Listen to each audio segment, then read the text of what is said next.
គ្រប់គ្នាស្ទើរស្គាល់ No Monday No Monday មែនតើនៅរូអង្គ No Monday ហ្នឹងគឺសម្បូរកន្លែងដែលមានគេហៅថាកន្លែងសម្បត្តិបេតិកភណ្ឌពិភពលោកអញ្ចឹងណាដូចនៅតំបន់ខ្ញុំនេះនៅលើអាវនេះក៏មានតំបន់ UNESCO មួយដែរគឺនៅ Hotel de Ville ជារួមគឺ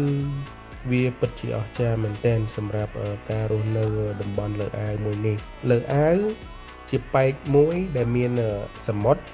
និយាយទៅសម្បូរទេសភាពសមុទ្រស្អាតមែនទែនដូចជានៅ Place លើអាវនៅEtretat ក៏ជាកន្លែងមួយដែលមិនអាចមើលរំលងដែរគឺពិតជាអស្ចារ្យប៉ុន្តែឥឡូវនេះចង់ឲ្យមើលវីដេអូនេះនៅក្នុង Centreville នៅក្នុង Centreville បើយើងដើរទៅគួរឲ្យទាក់ទាញខ្លាំងមែនទែនដោយសារអីមានទឹកមានទូកដូចគ្នាទោះបីមិនថាទៅដល់កន្លែងសមុទ្រទេតែនៅក្នុងក្រុងក៏មានដែរយើងអាចជិះពីប៉ារីមកដោយជិះរថភ្លើង Gare FNCF ចំណាយពេលរយៈពេល2ម៉ោងពីប៉ារីមកដល់លើអាវនេះអញ្ចឹងវាអាចថាជាការចំណាយពេលមួយដែលគួរឲ្យចាប់អារម្មណ៍ក្នុងការដើរលេងនៅលើអាវជួបគ្នានៅវីដេអូក្រោយបន្ទាប់ទៀតអរគុណបាយបាយ